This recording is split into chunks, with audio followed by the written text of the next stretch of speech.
গত 5 তারিখে আপনাদের সাংবাদিকদের একটা প্রতিবেদন আমরা মিডিয়ার মাধ্যমে দেখতে পাই ভিডিওতে, যে ডাক্তাররা প্রেজেন্ট না। পরবর্তীতে স্টেটমেন্ট দিয়েছে ওনারা নাকি উপরে ছিলেন, আপনারা নিচে ছিলেন। কোনটা টোটালি অ্যাকুরেট আমরা জানি না, যে কারণে আজকে আমাদের যেটা আমরা রেগুলার শুরু করেছি পরিদর্শন করা, তার অংশ হিসেবে এবং ওইটার উপর ভিত্তি করে আজকে এখানে আসা। একটা মাত্র 24 ঘন্টা আগে রিপোর্ট হওয়ার পরেও ভাবছিলাম যে সব ডাক্তার পাবো, ডিউটি বাউন্ড পাবো সবাইকে, কিন্তু সেটা পাই নাই।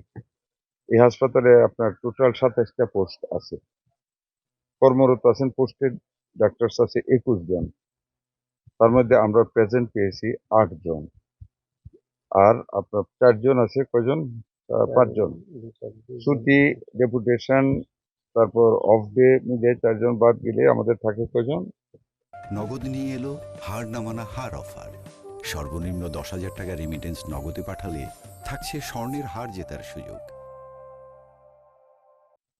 16 জন থেকে আমরা 8 জন প্রেজেন্ট পেয়েছি, তার মধ্যে 2 জন লেট। 8 জনের মধ্যে 2 জন লেট আছে, পরবর্তীতে আরো 2 জন আসছে আরো লেট হবে।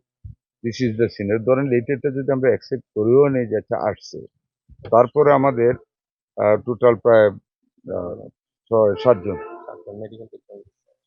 7 জনের অ্যাবসেন্ট আছে। ডাক্তারদের জবটা তো সাংঘাতিক মানবিক একটা জব, ঠিক না? আমরা তো বিপদে পড়লে ওনাদের কাছে যাই, ওনাদের হাসি মুখটা দেখলে অনেকটা ভালো হয়ে যায়। আমার কথা হলো চাকুরি তো এটা না, মানুষের সেবা করার জন্য। আমরা তো বলতেছি আমরা জনগণের গোর ধরে আমরা পাবলিক হেলথ কেয়ারটা আমরা পৌঁছে দেবো, চিকিৎসা সেবা পৌঁছে দেবো, পৌঁছাবো তো ডাক্তার সাহেবদের দিয়ে।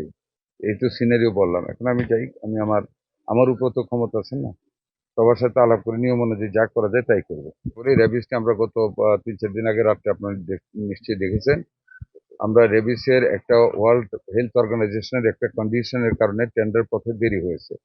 সেই মানে ওইটাকে আমরা বাদ দিয়ে আমরা ক্যাশ টাকা দিয়েছি রেবিসের টিকা কেনার জন্য। আমি টিএইচএ প্রসঙ্গে বলেছি আগামীকাল কিনতে ওনার, এটা প্রত্যেক উপজেলায় আমরা ইনস্ট্রাকশন দিয়ে দিয়েছি, and cash has been allocated.